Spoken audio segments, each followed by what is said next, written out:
And here we are. Welcome back to the Redshirt Sophomore, where we never sit out. We're your hosts, MD and CD.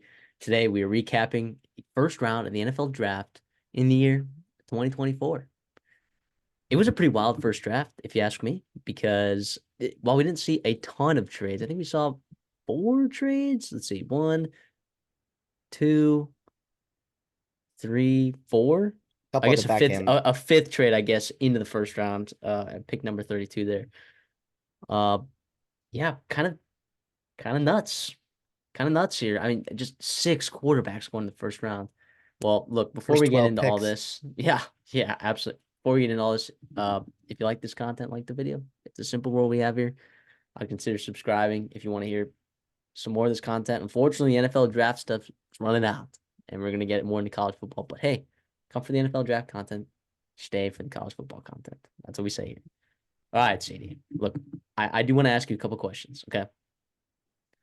One, okay, the quarterback situation. I will ask you about that. I am going to ask you about people that you were surprised that fell, people that you were shocked about that were reached for, Mm-hmm. and any other noteworthy notes that you saw in this draft. And then people obviously that have somehow not been picked on day one. That we were really confident we're gonna get picked day one. Two, that consensusly like they'd been floating at the back end of the first round or even higher. Like there's some guys that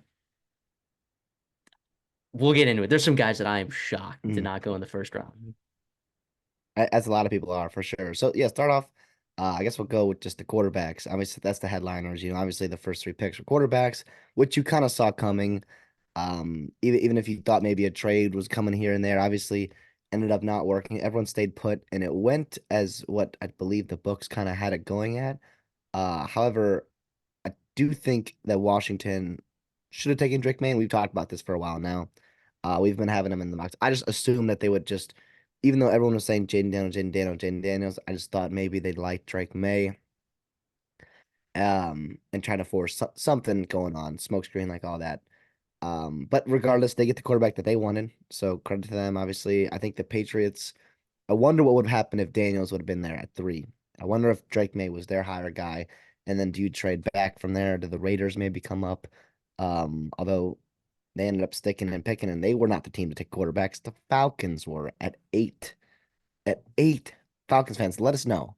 Or if you're not, even if you're not, Michael Penix, how do you feel about that? Is that apparently there's a lot of drama with Kirk Cousins right now, and all that he didn't know about it, and his agent's upset, and the owner was talking to Terry Fontenot and all that. Like, it was wild seeing. I was very surprised with Dallas Turner on the board there, or even Roma Dunze. You Or kind of Byron Harrison Murphy. I Mims, mean, Tyron just Murphy. so many options. And It could have I'll helped you in butt in. 2024. I'm a butt in right here, right? But like the reason why this is so confusing, and it's not that we don't think Michael Penix is a good player, because he is a very good player. It's the fact that he's ready to play now, and he's already 24 years old, right? Like when the Packers drafted Jordan Love, one, he kind of slipped in the back half of the first round, right? And he was like 21, 22 years old when he was drafted, right? Michael Penix is 24. Jordan Love didn't start his games this season until he turned 25. Well, he might have been 24, but then he turned 25. I'm not sure when his birthday is, but either way, right? Michael Penix is not going to be seeing the field till he's 26, 27. Like that's nuts. And you invest a top 10 pick. Now the other sentiment of that is that okay, now you got Kirk Cousins, you have the offensive weapons. Like when is the next time that you're going to be picking in the top 10? You don't know, right? But And that's a good point. and I'll counter that where it's like you're picking at eight, but you're picking QB4, and I get it that it's a very good draft class for QBs, but you don't think you can get it's that's just right. Another, but it's also like you send a message to your team, to Kirk Cousins, that you are competing and working on winning the division in 2024. You have the pieces, I believe, to absolutely do that. You almost did it with Desmond Ritter, and now you got Kirk Cousins coming in. You spent a ton of money on, and this pick could have done a lot of things. Part of the reason why it rubbed Rodgers so wrong when he took that pick back in 2021 with Jordan Love is They're in the that NFC they Championship. were one piece away from competing for a Super Bowl, right? And the eighth pick, now, yes, the Falcons maybe aren't Super Bowl contenders, but they are for sure playoff contenders in that division, absolutely. And that piece could have done wonders for you in 2024, and this is not going to do wonders for you until 2026 and beyond that. And even then, very, very interesting. The thought process, again, like Jordan Love makes sense. Developmental guy, high upside. You know you're going to sit for a while and then get the best out of him. Michael Penix, already an old dude. He's almost ready to play now. So if you knew you liked Penix, why would you sign Kirk Cousins and why all that stuff? I mean, obviously, like if he ends up being a stud, nobody's going to care in 5 years. But at the same time, like the logic of it and the process behind the draft does not seem like a very sound one for the Falcons and a new regime there, right? Who just got done with Artie Smith, who everyone already did not very love. And now you got Falcons fans, a couple months into this new regime, and they are not happy. Yeah, let me point you to another fan base that I don't think was super happy. Some of them weren't. There was a sector of that fan base that I think was happy, but Brock Bowers, I don't think is being talked enough at 13 to the Raiders. You invested a high second round pick in Michael Mayer last year.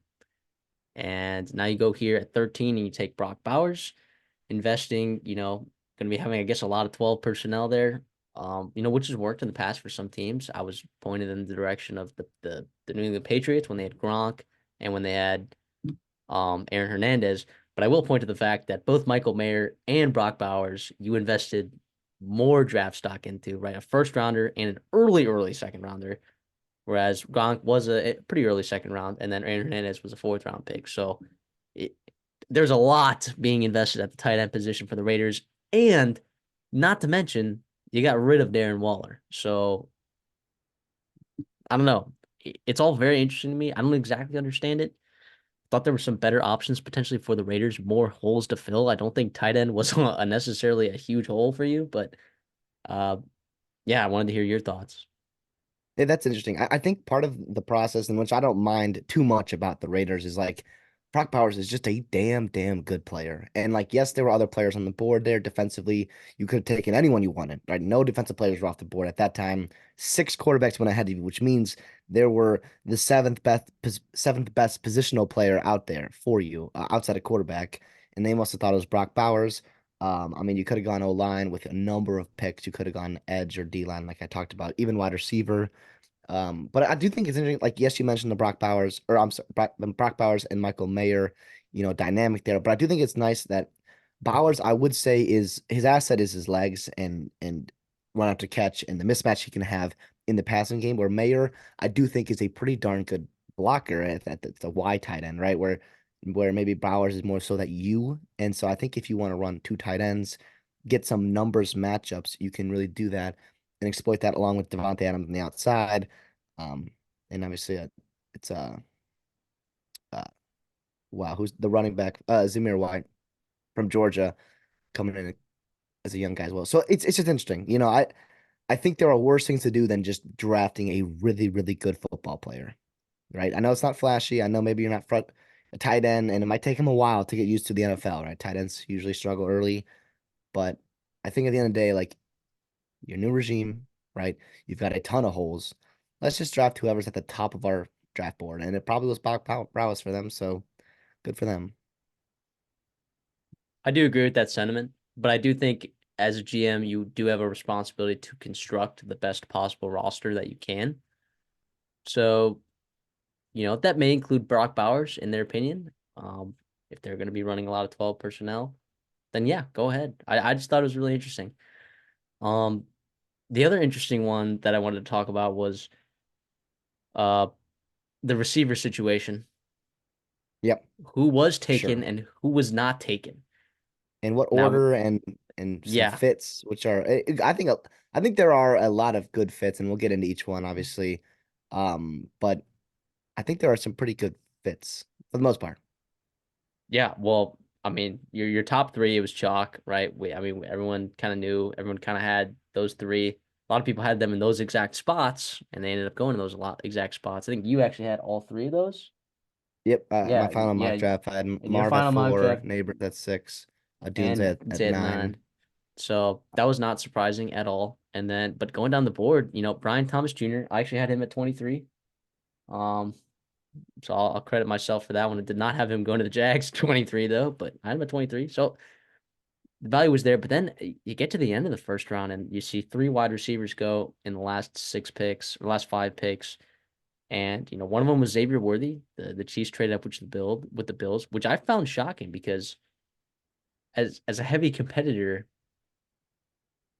with the Chiefs, I don't see the Bills necessarily trading back unless, I don't know. I found that really odd that the Bills were willing to give the Chiefs Xavier Worthy.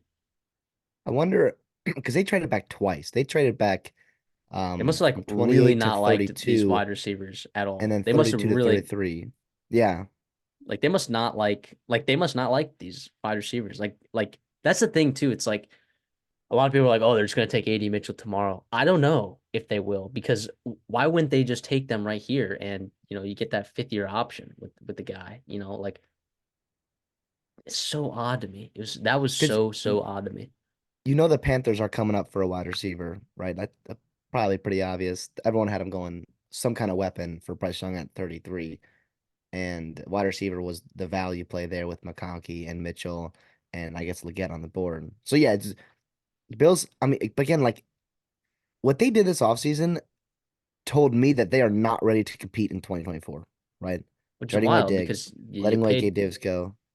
My thing is though, it's like if you pay a quarterback, if you pay a quarterback, you are bought in on constructing championship rosters every No, single year. I will say though, but like again, it's harder to do that, and part of that is through the draft, where you have these guys on rookie deals and you hit on them, or those guys are your depth pieces or whatnot. So you can kind of construct the salary cap. So I get the sentiment there, where it's like Yeah, but part of that's getting the I fifth year disagree option. in my evaluation. Yes, also yeah, very true. In my evaluation, right at 28, I would have ran up to the board for McConkey or AD Mitchell. Pick your poison now, whichever kind of receiver you want. I would have ran up to the board for those guys, especially for the Bills. And to trade down tells me that you, with a competitor, like you said, tells me that something was off there. Or maybe they're just like, we've got a bunch of guys in the same tier. We just need more help at the back end of our roster and just get more day three picks or picks for next year or whatever. I don't know exactly what the I guess. conversations were, but If they take AD Mitchell, then it's like, okay, they still got the guy that they would have gotten. Although it'll be interesting though, because he won't have the fifth year option.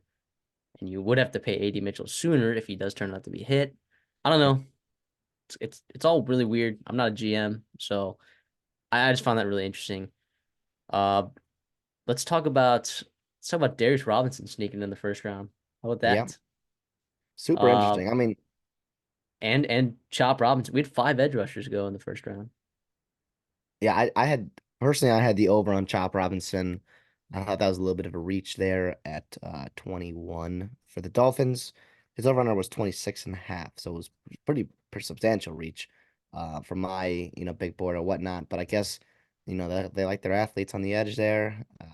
And I guess they'll develop him into hopefully a useful pass rusher. I will still do think it will take some time for him to develop some counter moves and whatnot, so he doesn't have only just one trick pony. But yeah, Robinson's super interesting. He's got a big dude, 6'5", 285, right? So he can play inside. They introduced him as a D tackle, I believe, in on ESPN, which is I weird. did not I don't know what that's I did all not about, see whether that. it's maybe it was like a maybe D end or whatever it was. It was not edge, which a lot of people have him on the edge, and that's where he played very, very But he's well. big enough. He's like Darius Robinson where he could play five tech, right? That's what I'm saying. I'm sorry, Darius Robinson. It can Oh, play. oh. Yeah, yeah, yeah. Darius Darius Robinson Robinson, was announced as a D tackle, I believe. So I wonder if that's what they plan to use him, if that's ESPN, if he could. that's freaking Roger Yeah. Goodell being whatever. Darius But Robinson, he could also play three tech too. Like that's not Darius Robinson is bigger than Byron Murphy, which is nuts. yeah, He's yeah. literally So bigger so than Byron Murphy, and he moves. He's like faster and like longer and bendier and twitchier and like it's kind of nuts. he's pretty good. I do think if you're taking a interior guy, Johnny Newton's on the board, and I'm not saying like this is a bad pick here, but again, I think he's a pretty darn good player. Um, very solid, very, very solid player. So you're not going to hate that, especially at the back end of the first round. A guy that positional value, versatility too, for Jonathan Gannon. Yeah, why not? Yeah. All right, let's talk Howie Roseman. You said it. You said verbatim, watch Howie Roseman just sit at 22 and not have to do anything and wait for their guy to fall to them. By the way, It how many mock drafts had the Eagles trading up to like 12 to getting a corner or 11 or 13, whatever it was. Not well, it wouldn't be 11, but how many mock drafts had the Eagles trading up to get a corner? I mean, a large amount of them. And you sat there and just watched everyone just not take the best corner in the draft class. just waited, You waited, just waited. waited. Just waited, man. And then, like, my thought would be, though, if Quinn Mitchell goes off the board, then they probably would have aggressively gone after Terry Arnold, kind of like the Lions did, making sure that the Packers did not get him, which I Mhm. thought was a great move by the Lions. But just unbelievable, man. He does it again versus Jordan Davis. Then it's Jalen Carter. Then it's Nolan Smith. It's funny enough that all those are Georgia guys. But Now it's a Toledo kid. and But now it's a no, Toledo guy. do not let the helmet fool you. I'm sure if you're watching this video, you know exactly how good he is, and you know the value that they just got with that pick at a position of need. I have been mocking corner to them all off season. That sounds like, and Kool-Aid McKinstry was my final one, or Cooper DeJean, both guys who are still available into day two, and you get Nuts. your pick of the cornerback litter, and obviously it's Quinyon Mitchell, who can do just about everything for you and has legit potential to be a lockdown. Yeah, oh, Yeah, it was one beautiful. of those And like who better to in learn for than Slay and Bradbury? He gets to learn from those guys too, which is just yeah. unbelievable. It's one of those ones that like when they were on the clock, it was so obvious. Like I was updating the live threads on TexAgs, and I was given the updating the pick and then team and then a little bit about the guy, and I had already had my entire thing about Queen Mitchell typed up before there was even the on the clock, whatever. Because a lot of times I gotta like quickly type like, oh, like what do I know about this guy? What are people gonna want to know about him? If there's any Cardinals fans here, what do they want to know about Darius Robinson? What do they want to know about Graham Barton? Whatever. Quinn Mitchell, I have that whole thing typed out, ready to send. And then once he went up to the podium and hit it in, I actually got the Twitter alert before it actually came to the board, and I was like, all right, boom, and then bang. It was so obvious, and it was so stupid, so stupid how Quinn Mitchell just fell right in the lap of the Eagles.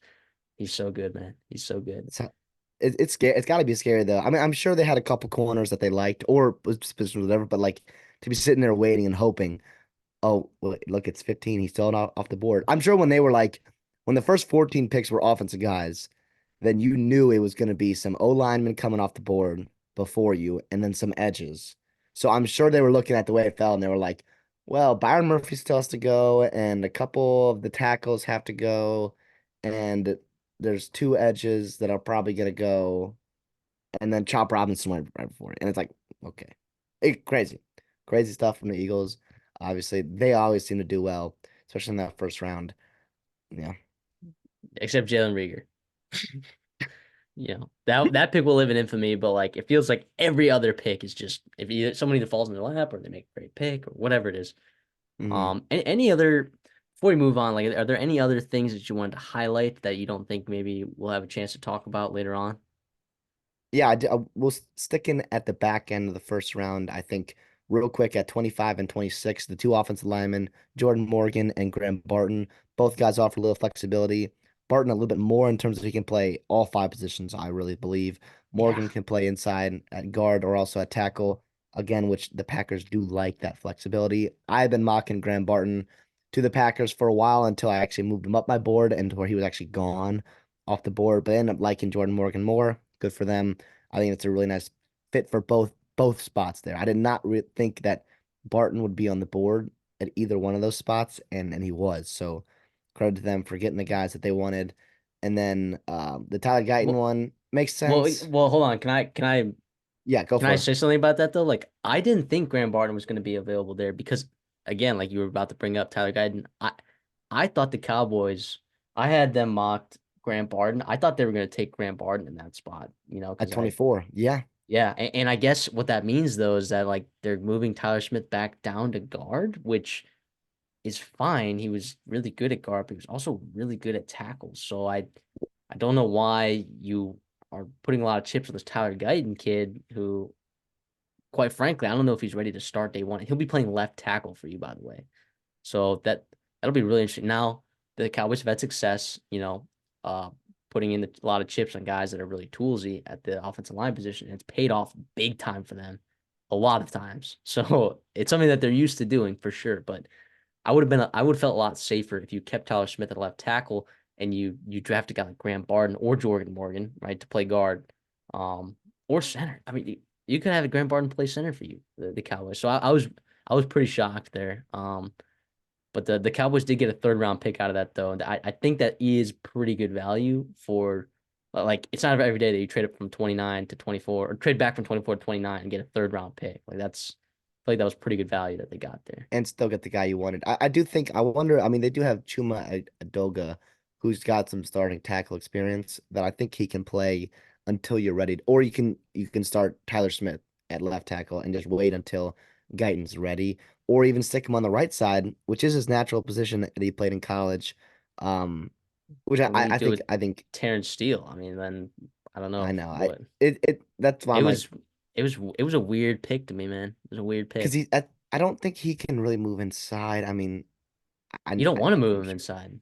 6'8", Like, 330, or yeah, you would. 320. Like, You need to put if you're gonna put someone on the inside, it's gonna be Tyler Smith, right? yeah. That is what you're gonna do. So I was just confused. I still on our mock draft, I still got points for having Graham Barton 24 and he went 26, but and the Cowboys also took a tackle, so I was like, all right, I mean, I was counting Graham Barton as a tackle, even though Cowboys probably would have drafted him as a guard. But Yeah. man, I just that one I was just a little confused by. And I am surprised that Jordan Morgan went ahead of Graham Barton, but I'm not that surprised, if that makes sense. No, no. And I was sitting next to a Packers fan, ugh, right? But uh, and I told him, he was like, okay, tell me about this guy. I'm like, you're drafting a good football player. If he didn't tore his ACL, or I think he tore his ACL over a year ago, he would have been a first rounder last year. And he came back and was just as healthy, just looked just as good. And yeah, he put on some great tape against some good teams and edge rushers. So yeah, that's good. So I don't think you could have gone either. You couldn't have gone wrong with either one of those, which is why I'm like, those are good picks for you guys. And like the Green Bay got the guy they wanted, and the Bucks got the guy I think is better. So I don't hate it either one of them. But I do want to highlight Nate Wiggins. I believe at 30 to the Ravens. I think that's a really, really nice value. I've been having him going a little bit higher just because I thought his tools were just too hard to resist at the corner position, but I do think they do such a good job developing corners there in Baltimore. And I know you got a new system or a new defense coordinator coming in, but to throw him opposite Marlon Humphrey, right? And you've got guys like Jalen Armour Davis, like Trayvon Mullen, like Brandon Stevens that can play, you know, okay if he gets hurt or if he's still developing or you got to put on weight or you don't like him against the run or whatnot. But I just think him and Marlon Humphrey can be a dynamic duo. And then the versatility Kyle Hamilton brings you as well with Marcus Williams in the secondary. Very, very dangerous. They have athletes all over the field. Trenton Simpson and Roquan as your linebackers. Two freaks. You also have Odafe Owa and David Ajabo, The another just note elite athletes. the They're note is just doing just such a good very job. fast. They're just very fast in the back end. Yeah, and I mean, yeah, Back end meaning like linebacker. I'll include linebackers in there as well. Like linebacker yeah. off the line of scrimmage, they're very fast. It's pretty Well, and even nuts. at edge too, like those guys are pretty darn athletic. So that's why like it's gonna be Well, fun. And Ajabo and Owe, yeah, but I mean, would you Brent Urban? Would you classify him as an well, insanely no, athletic hell no, event? hell no. But Matabuke is pretty athletic. But regardless, yeah, I think that's a nice fit. I was like, okay, that's pretty nice, especially if, I didn't like a wide receiver to them because I don't think they just don't use them. And you resign Bateman, you have Zay Flowers and Mark Andrews, just beef up that defense because you're gonna have to stop Xavier Worthy with the Chiefs, right? Or guys in the AFC that have real speed and real obviously good quarterback play. So nice for the future there. Anything else on Nick Wiggins with the Ravens? No more I I comments. I, I want to talk about the Titans and JC Latham. I want to hear your thoughts on that because I thought it was a reach. Anyone who's listened to our show knows that we both think that this is a gigantic reach. And the smoke in the last 24 hours that he was going to go to the Chargers, I thought was absolute blasphemy. I was like, how could you? It does not matter like if Joe Alt played left tackle in college or not, like he can play right tackle. So can Rashawn Slater. Either one of those guys can play the other side. Like if you were going to take an offensive lineman, it was going to be Joe Alt. He is way better than any of the other offensive linemen in this class. JC Latham, it confused me. But here's the thing though.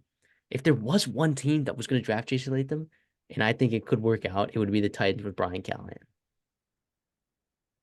Yes. Yeah, but he also like I don't know if he I don't know if he fits. I mean, I know they've started to run the power run with in uh in the Bengals, but it's just like their need is at left tackle, right? And Yeah, I don't he's never played left tackle. And if you're gonna take a toolsy right tackle, you know how I'm gonna say here, give me fucking Amarius Mims. Give me Amarius Mims. Let him develop. Or if you want a right tackle, stick him on the right side, or have to play him inside a guard, Luonga's your guy. If you want a left tackle, Olu with some tools there. Sure, you can like Troy Fontenot, probably a little bit different than but I guess you just I think Brian Callahan just sees JC Latham and is like I his could eyes just work light with up and this. Like it's I could like work with this. this guy's gonna be a stud.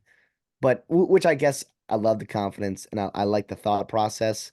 Um I do think and like because I even had trouble mocking once I was like, oh, the Chargers are taking Jaw. That makes too much sense.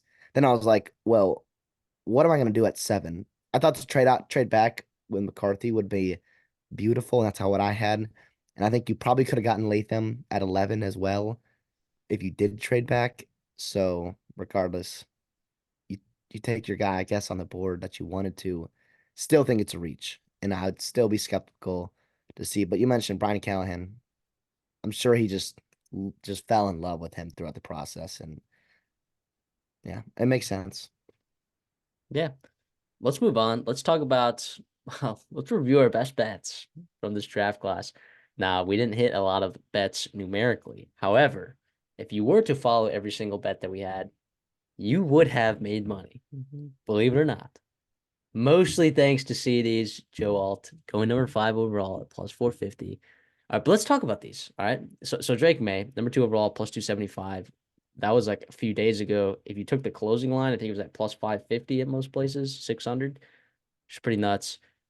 We've said it so many times. Like, I think we're both under the impression that Drake May it was probably the right decision for them. But, what do we know? Right. I mean, it, I guess we didn't follow the tea leaves.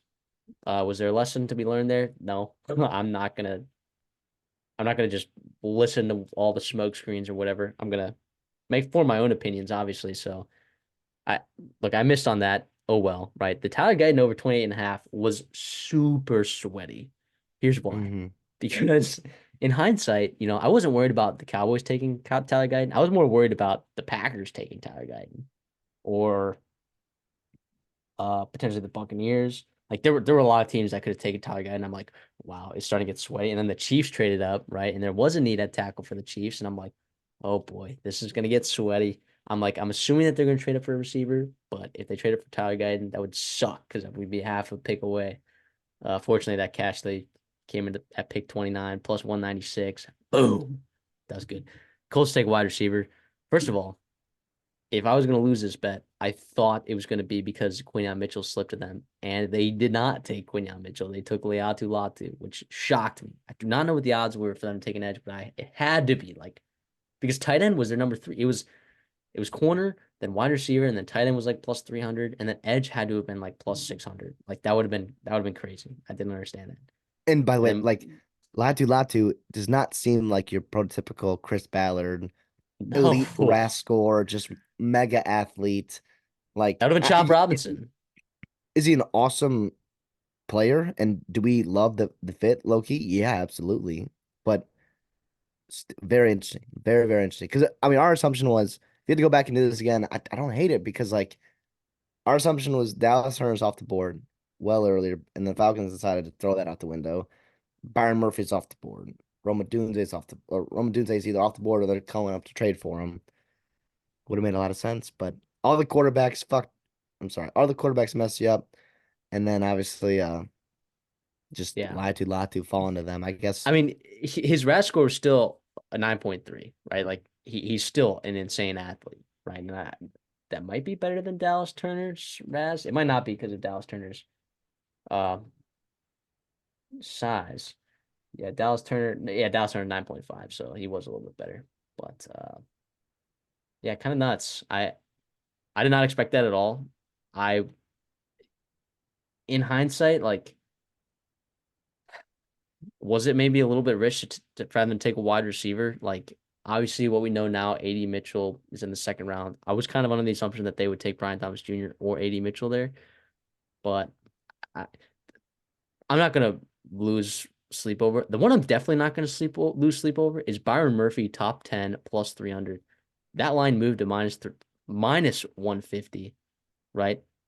By the time draft time started, the Falcons, man, the Falcons blew it.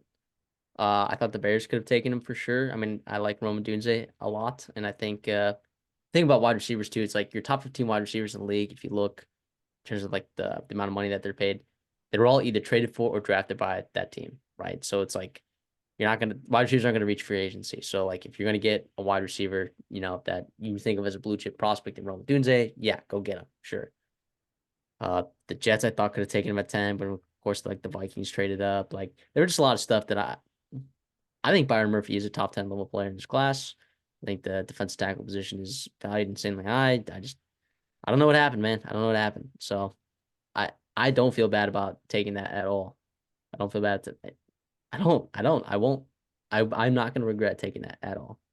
No, but like it could be as simple as the Falcons, the Titans took JC Latham, which we didn't think was a top 10 player, and the Falcons took Michael Penix, which we didn't think was a top 10 player, and you yeah, so it could have easily been Byron Murphy that snuck in there with the Falcons or even the Titans or whatever it may be, or someone traded up to get him. Yeah, it's just kind of it's wild how it happens. I loved it. I loved it, and at the value, who could say no? I could say no. Again, that line moved to minus 150 by the time draft started. So I mean, felt like pretty decent. Uh on your side, you still have one cooking here, Trey Benson to be the first running back taken at plus 200, which I still love a lot. I did sprinkle a little bit.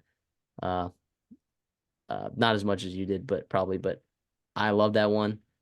Are you still feeling pretty good about that one going into tomorrow? Mm, Yeah, I mean nothing's really changed that I didn't feel beforehand. I mean, I thought it would have been a surprise if he went in the first round or if any running back went in the first round.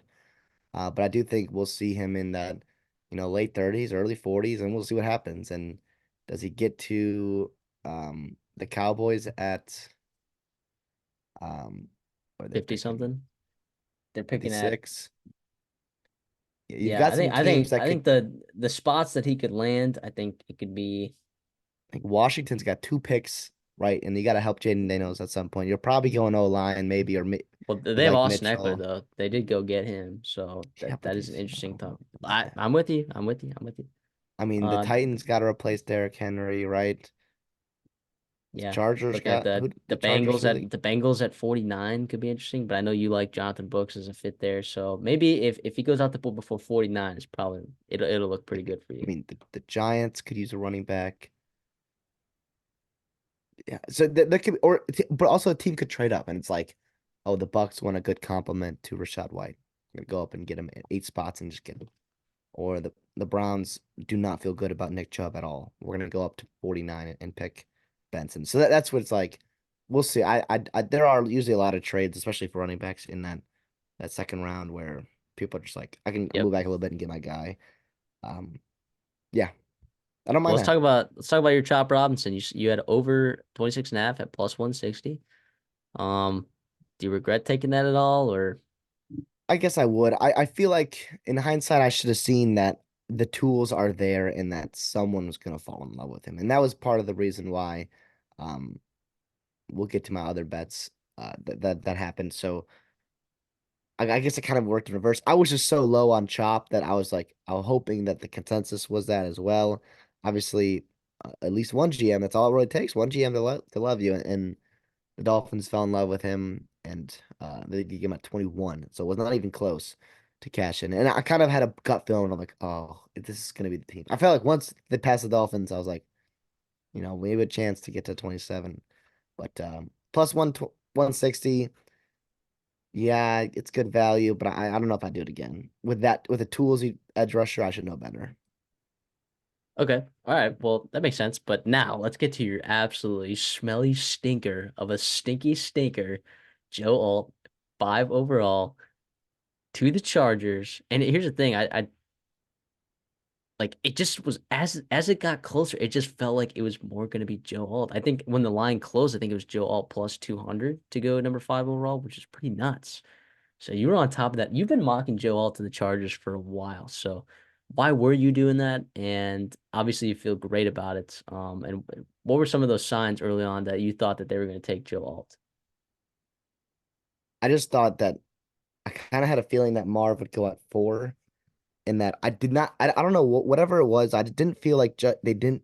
I didn't feel like JJ McCarthy was going to be needed to be traded for at 5 to go up and get him if you're the Vikings. And I kind of had a feeling that they wanted to keep that second first round pick, and they wanted to get McCarthy at a spot to where they didn't have to give up both picks to go up and get him, and potentially more. So if you trade up to 4, you're probably giving up both those picks, and they know it, right? You're going up for a quarterback. You're gonna have to give up a lot. You wait till the back half of the tens, right, where it's like 8, 9, 10, 8, 9, 7, 8, 9, 10, right? You're gonna have way less value to make up. It's only a couple picks. And I was just like, well, if they're gonna stick and pick, Joe Alt's the guy. I mean, who else is gonna be? So I was more so just like, Marv's off the board. And even if Marv was wasn't off the board, I wonder if that would have been a debate in that room because of they don't really love receivers. I don't know if they value receivers as much as everybody else does. And Jim Harbaugh, the first thing he's gonna do is just get mean and nasty and physical and impose his will on the NFL. And Joe Alt is step one with that. And I think it's a dynamic duo with Slater. I don't know what they're gonna do with left tackle, right tackle. I'm assuming you stick Slater at left tackle. You kind of have to He's just been because he's so been so good. good there. But Alt is he's just so good at right tackle. So it's gonna be a pretty awesome. I'm sure Herbert's pretty happy. I'm sure he'd have loved Marvin Harrison or Malik Neighbors, but I'm sure he's pretty happy with the Well, two as tackles. we already mentioned, look, the Chargers pick at 37, and there are some good receivers left on the board, by the way, that Oh, we had graded exactly. as first round guys. So, like, getting Joe Alt here, like, if you can get Joe Alt and then trade up and still get like a guy like Keon Latin Coleman or McConkey. Lad McConkey or like we talked about AD Mitchell, I mean, that would be kind of nuts. You could even sit back and, maybe Javon Baker. I mean, there's some guys that you could take here that at 37, that would be pretty nuts. So turned out to be very surgical by you, and it kind of saved their board, which is awesome. And And I got in on it then early too. you did. And then Amarius Mims to be the second offensive lineman taken at plus 4,000. He ended up, and we'll pair this into it because we had a golden ticket one. We both rode Amarius Mims, third overall O line taken at plus 1,300. Look, we think that he is the second or third best offensive lineman in this class. All right. That's just what it is. And look, the Bengals obviously thought so as well because they have tackles. But And which they by the still, way, such a good fit. I mean, such a good yeah, dude. you you talk about they love to run that power gap, and Orlando Brown on one side and Trent Brown mentoring Amarius Mims Yes. is But about as good as you can ask for. yeah, but so at least someone agreed with us that, like, because like Amarius Mims is one of those guys where his tools are so good. Yeah, and I get it. Like, he's not as fast as some of the other offensive linemen that are a little bit smaller, but he anchors so well. When he gets his hands on you, he's violent, which is what you love to see. And he's just gigantic. And like in the limited snaps that he played, he was fantastic on film. So the film checks out, the size and the tools checks out. Yeah, sure, you might be concerned about injuries a little bit, but to be honest, I'm not. I'm not at all. So we had No. him graded as our second. You had him graded as your second best offensive line. I had him graded as my third best offensive lineman in this draft class. And look, that's why we thought the value was insane there. So he ended up being the fifth consensus. He was sixth or seventh. He ended up going up fifth. So I do think he was. actually better than the consensus was from I think a lot of other mocks. So I'm glad that we were on the right half of that. I guess I don't know if that's really something to be excited about, but he's so good. He'll be good, man. We've talked about this so many times. So it is a bummer that it didn't hit because that would have been awesome. I mean, I wanted to hit at plus 1300, but I thought like, man, wouldn't that be crazy if you hit something that was plus 4,000? Because I Well, already and got my fun with the OK State hedge. I was like, I wanted you to get your moment here. and if I was like once I knew Joe Alt was off the board at 5, I really thought the Titans could have had a chance taking this. But regardless, it is what it is. I also as high as I thought that maybe the Jets would take a tackle and they did, but it ended up being Olu. I also think like yeah, like you said, like someone was going to fall in love with him enough to take him higher than his over under, and maybe the consensus on him was. Which we And cashed. and I was hoping yeah, which you did cash well, but I was hoping it would be a guy the top of the draft and not in at 18. But real quick about the Bengals fit. I mean, holy cow. I do want to talk about like Joe Burrow is beautiful at this because maybe a speed rusher might give him a little bit of problems, right? Even though I do think once he has his hands on him, it's over. And I do think his feet's so good. And I do think he's actually fast. Here in a 507 at 6'7", 240, which by the way, his Three teammate four, three now, four. Orlando Brown, remember him? 6'7", right? And 345 or 5 pounds heavier, and a 5'8", 40-yard dash. And he fell. That's why I'm like, this man is he's gonna be so good. And so I think also that the power run gap scheme and Zach Taylor's gonna love him. And with Joe Burrow just stepping up in the pocket and just being surgical with what he does, it's gonna be awesome to Yeah, watch. So I'm very yeah, happy I know we got some Bengals fans, our listeners. Very happy for you guys. But at least our undercashed, because that would have been mega disappointing if that yeah. happened. So we got that at 22 and a half, under 22 and a half at plus 130. That closed at 21 and a half at minus 150. Yeah. So like we got this guys. This was like we got this out to you guys. I think the day before the draft. I think we got this out to you guys on Wednesday. Yeah, This Wednesday. was and that line moved significantly. I think there was large rumblings that he was going to go way earlier than he was projected, which ended up being the case. And now the biggest disappointment to me of like all of these bets, the biggest disappointment to me was AD Mitchell under 27 and a half not hitting. Not only did he not go under 27 and a half, he didn't even go in the first round, man. And that to me was nuts. He's so good, man. He is so, so, so, so good. And if you like Brian Thomas Jr., how do you not like AD Mitchell? And we talked about this off air a little bit. Like, are there character issues maybe that we don't know about? I mean, I've heard stuff about that, but like again, we don't know these kind of things, right? We're not in the interview room. We're not tuned into these the to AD Mitchell's friends and coaches and family or whatever, obviously. His But birthday party. yeah, it's not like Bo Callahan. No one's showing up to Bo Callahan's birthday party. That's a great movie. But anyways, AD No Mitchell, matter what. yeah, It was Devontae 80 Mitchell Mack. no matter what, It which is was. crazy. Were they both from Texas? No, he went to AD Mitchell. Wisconsin. Oh no. Oh yeah, Monte yeah. Mack went to Bo. Wisconsin. No, Bo Callahan was at Wisconsin. Oh, Devontae Monte Mack Mack was was no. Ohio State. Thank you. Yeah, yeah, yeah. And then So the running where do you back, get this? the running back was at Florida State, right, or something. Was that Yeah, what you yeah. said? Trey Benson, basically. And then they drafted a kick returner, or they traded for a kick returner from Seattle. But okay, anyways, the It's so 80 realistic. with 80 Mitchell, it's like I know there's something about him admitting that he took plays off when he was not the primary option to save himself for later in the drive. And I know there was some report about him having, that like low blood sugar and like that affecting his, Attitude. stamina and I attitude, thought that whatever. was And all. I thought that was bullshit. I thought that was first of actual. all, I thought that was absolute someone's age. bullshit I thought that was some GM just feeding something into the media just to like where he's going to give go at people. 14 to the Saints or whatever. So Yeah, that's where I was like, and if it's true, I guess maybe, but at the same time, like we've seen, I mean I just thought, George Pickens fell in the draft, and he's a but pretty good there was football player. like 80 Mitchell was never punching some dude, right, in a That's big true. time game. So again, I'm not going to suspect, and I want to continue to bear this because obviously I'm sure he's very disappointed in not being drafted in the first round here, name called. But I'm disappointed. I am disappointed. I do think that someone's going to be Forget lucky in him and the his second family. round. I am more disappointed than AD It's Mitchell is.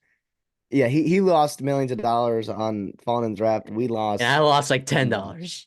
Come on, and our pride. Unbelievable. So yeah, so it is something that would I take again? Absolutely.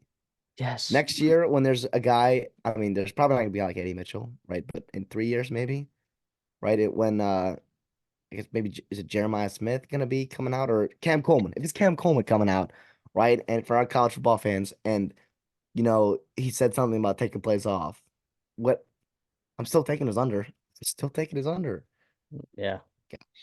I know. So, but if you were following all these draft or these best bets, you did go up 0.76 units pending Trey Benson first running back taken, which, let's hope. I will say, so your night was better than my night, right? Because, we took these individually. I hope our viewers, if they did take these, which we don't recommend that you take these because we're a bunch of bozos, but if you did take all of them, you did make money. But I did not. But, it did save me. Day of, I did take Malik Neighbors to go number 6 overall at plus 159. So I did end up actually making money on the day. So don't feel bad, guys. It's all good. I'm not worried about any of this. CD did cash in big. CD had a big day. So love to The see that. crazy part is, with that, it was all because of the JJ McCarthy smoke screen at 6 that drove that line down for Neighbors to go to the Giants at 6. So yeah, very interesting. Even though that was so commonly mocked for about a month now. But credit to you for getting value there. No Twitter post, no Dawson's Diner at the end. Twitter tip. No, no, I because if you remember from the season, like all my Dawson's Diner Twitter tips just absolutely shat the bed. Tanked. And Tanked. you know how many units Dawson's Diner would have been up if like I just had never posted anything on Twitter late in the week. It would have been up like 12 units if you did the math. Kind of nuts. Hey, Just we're the coming late, back. just the late sneaky ads just blew it, man. But anyways, yeah, let's enough of these best bets. Let's hope for Trey Benson to go first running back taken. Sure y'all be watching tomorrow. I'll talk about my mock draft first, and then we'll get into yours. If you didn't check out those videos, I'm not telling you have to go check out those videos because I had the mock draft here in front of us. You guys can just look at it right now. But I'll tell you what I was happy about, what I was not happy about. So CD and I, we graded both of these. There's a scoring system of these. I did beat CD by 3 points. And we'll get into CDs. CD nailed the top 10. The top 16. He nailed the first half. Back half, he kind of cooled off. I was just kind of easy steezy throughout the whole thing. Um, really good picks that I had.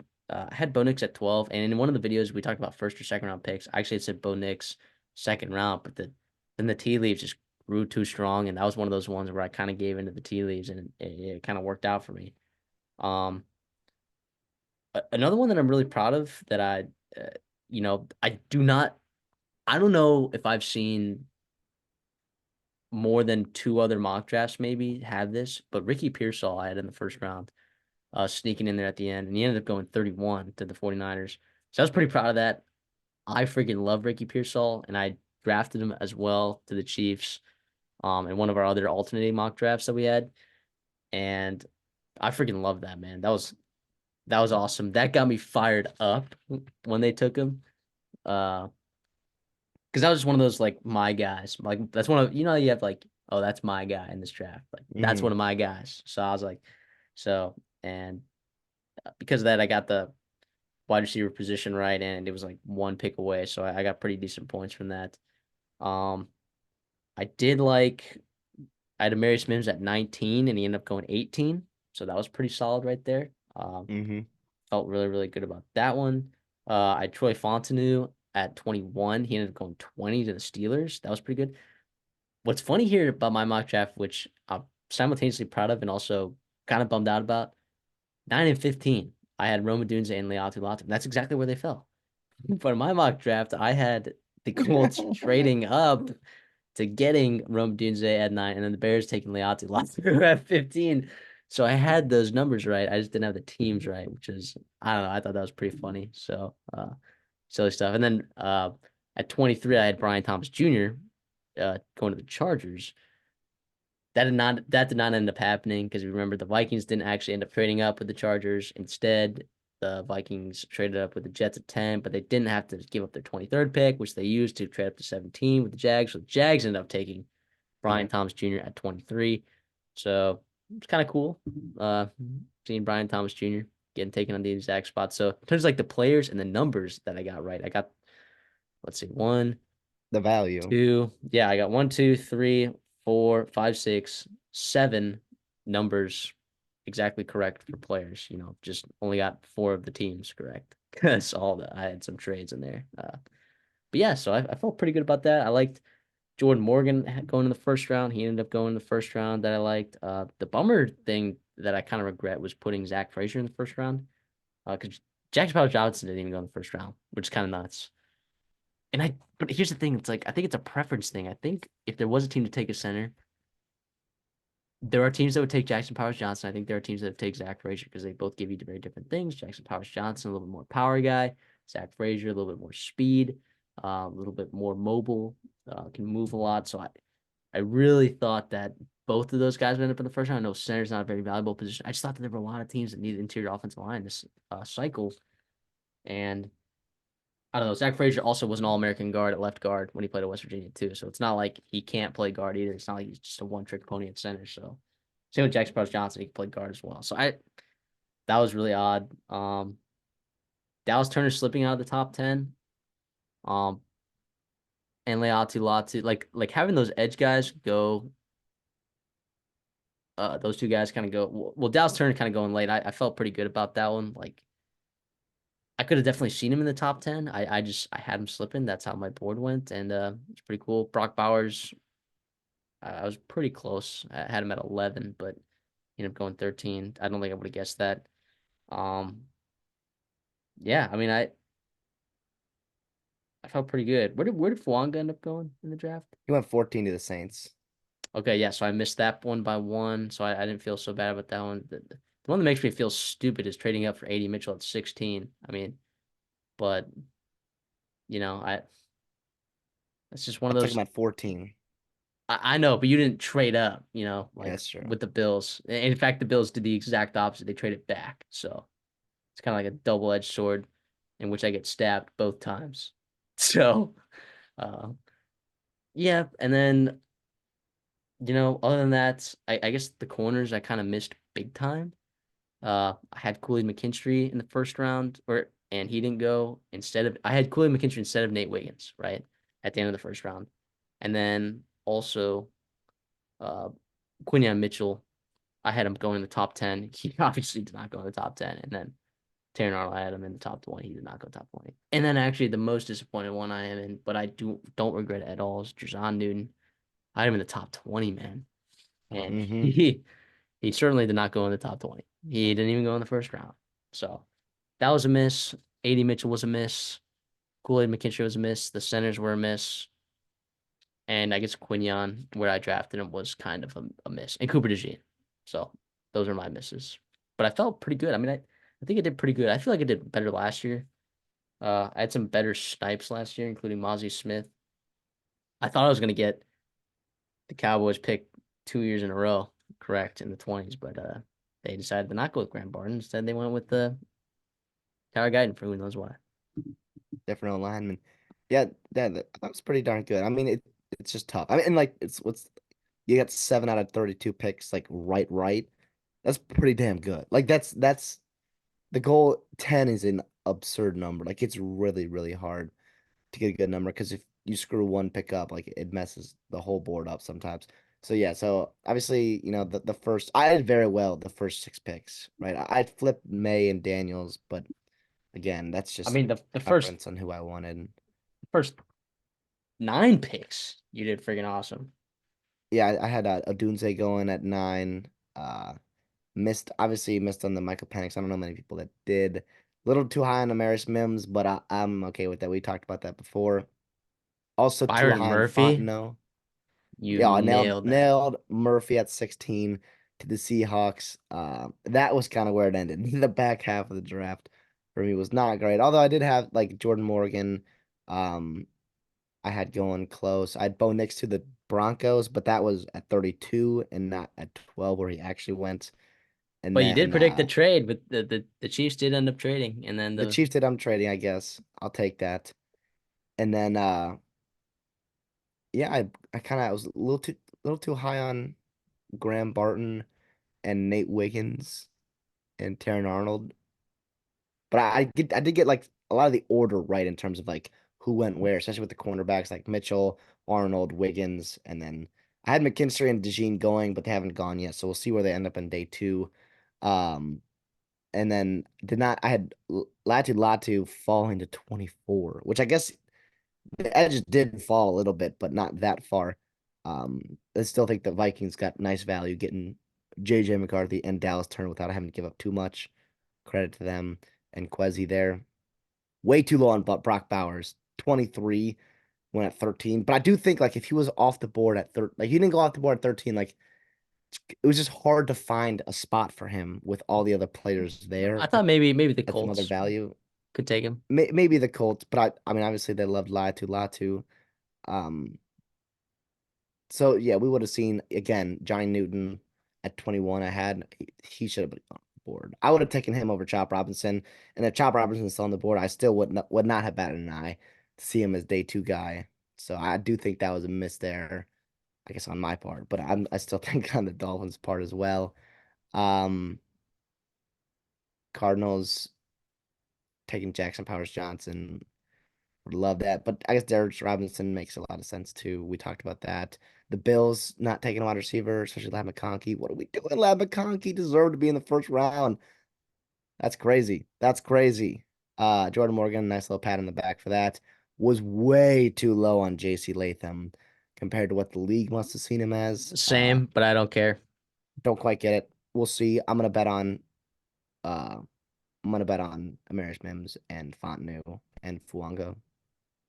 And for that matter, give me Graham Barton. So you're gonna bet on every single other person. Yeah, I think I like him at 29 to the Lions, but I guess 7 to the Titans. We'll see what Brian Callahan does. But I do hope he succeeds, but obviously I um don't love that there. Yeah, I thought it was not too bad. I mean, would have liked to get some better value in the second half of the draft. I mean, I did get corner right to the Eagles, which has been pretty common, but I didn't think Mitchell would fall to them at 22. At 22 is crazy. Obviously Brian Thomas Jr. and AD Mitchell, both of them I was too high on the wide receivers. I thought there would be more of the guys I thought going in the first round. I did not have Worthy, did not have Leggett, did not have Pearsall going in that first round. Was thinking AD Mitchell and McConkey and Brian Thomas going a little bit higher than he did. Yeah, pretty good. I mean, overall, obviously very fun. Love to do the mock drafts as many as I did. I would like to go back and check my other ones and just see how I am, early in the process versus where I ended up at.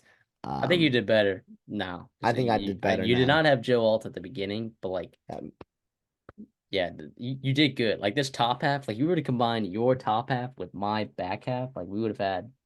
I think we would have scored pretty insane. Not gonna lie. yeah, which I think is which is pretty darn good.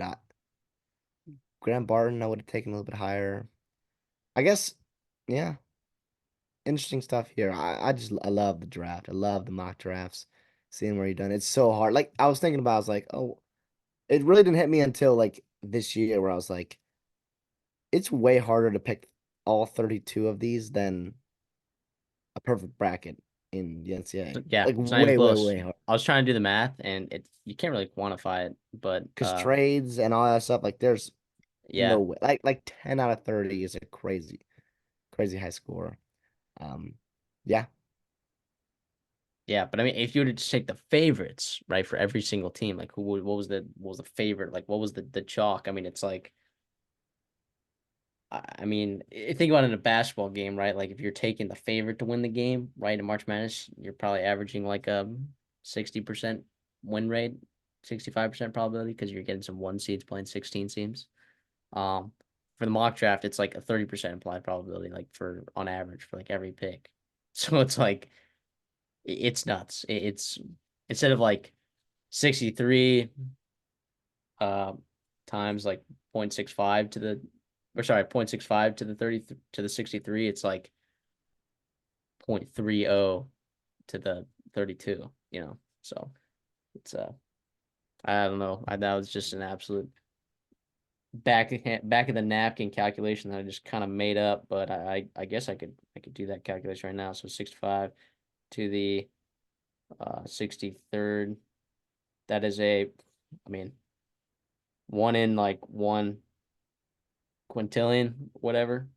And then if you look at point 0.3 to the 32nd, yeah, it's there might be there are probably more atoms in the observable universe than there are perfect mock brackets out there. So, or sorry, there's like the denominator, right? And that is the observable atoms in the universe is probably there's probably more atoms in the observable universe than there are, and there's a denominator in that. Zero. You know what I'm saying? Whatever. Got you. I think they get it. I think they get it. Math, whatever. I mean, honestly, people probably don't care about that at all. But yeah, it is. This stuff is tough. So I mean, I feel pretty good. Yeah, you have your regrets always. You always do. But yeah, the last thing that I wanted to say for this whole thing before we get out of here, Chicago Bears. The We Chicago are Bears. back. We are I mean, back. Chicago Bears. This is the most important day in probably Chicago Bears franchise history since Super Bowl in 2006. Well, I would say Lovie Smith Oh yeah, and uh, the Houston Texans, Davis Mills, Davis Jace Mills. Atkins, Jordan Atkins, whatever, just being heroes for us. But yeah, obviously, no. This is absolutely, franchise changing, and it's like don't mess this up. And like it's not like so far so good, right? Like Caleb Williams seems like the shoe-in pick. Roma Dunze, everyone seemed to be really happy about. Obviously, they flew together, which was fun to see that a couple days before. Should work out. As a Bears fan, pretty skeptical, but at the same time, like it's going to be a fun offense next year, regardless, right? Yeah, absolutely. And like we talked about before, I mean, wide receiver is something you got to either draft or trade for. They don't go to the market, and they've traded for two, and they've drafted one. So, and look, that offensive line, like they show that staff on the that's down the broadcast. I guess like I was watching both broadcasts, but like if you were looking at the NFL Network broadcast, they had the stat where it was like they had the highest pressure rate of any team in the NFL. Those And I'm Fields. like, that's not entirely an offensive line stat. That was Fields holding on to the ball for like 3 seconds. So Hmm. that the offensive line is fine, guys. It is fine. Maybe could use an interior guy, maybe. But at the That's same what time, post cuts are for. We'll be yes, fine. yeah. So I'm like optimistic about the offensive line. The one thing that I do, which I, which is why I mocked Byron Murphy to them so much, and Leatu, like I do think that D line is still kind of an issue. I like Montez Sweat, Javon Dexter, but like just I think like getting a really good three tech in Byron Murphy would have done wonders for that defense. And that's like Yeah. Eberflus, all he has said since he's gotten here is like clamoring about how important the three tech is to his defense. And they have yet to invest in one, like a real one. Yeah. Well, what you could also do is, I mean, if you really believe in your ability to develop a three technique, is you got guys later on the board, Mason Smith, Leonard Taylor, guys that have real tools, Miles Murphy, that you could, not spend a lot of Minus value in. minus the production, I guess, but Well, that's my point. It's like, yeah, well, I mean, there's a reason why they're falling. I mean, if they had produced, they'd be first round picks. They'd probably be going before Byron Murphy, you know, but they just didn't for whatever reason. they didn't. So that is what it is. But yeah, Bears are up. Things are looking things are going on. We'll probably have another full draft recap, just like Now we're not going to talk about every single friggin' pick of days 2, 3, 4, 5, or days 2 and 3, but like we'll get into some things. Maybe some notable guys, maybe some guys that you hadn't thought to look out for, or maybe some especially good fits. So yeah, be sure to stay tuned for that. And then after that, we're done with the NFL draft. It's over. We're not going to be talking Just about it. like that. The NFL can be the NFL, and we're going to be the Redshirt Sophomore talking college football. Again, these guys are all college football players until they get drafted and sign their contracts. So we can talk about it until they're players and sign with their team. So that's our rule that we got here. But anyways, guys, thank you so much. If you like the content, like the video, it's a very simple rule that we got here. Make sure you guys are also subscribed. Subscriber count's been kind of flying at a larger rate than we've seen since the show's inception. So you guys keep doing us a favor and subscribing. That'd be awesome. But yeah, CD, you got anything for us on the way out? Let's go Loved it. Trey This is one Benson. of Go Trey Benson. This is one of the best nights of the year. Hope you guys enjoyed watching it wherever you were watching it, and obviously good luck to all of your team's players as the draft. We love it because there's hope. There's hope for everyone. Exactly. We'll see y'all in the next one.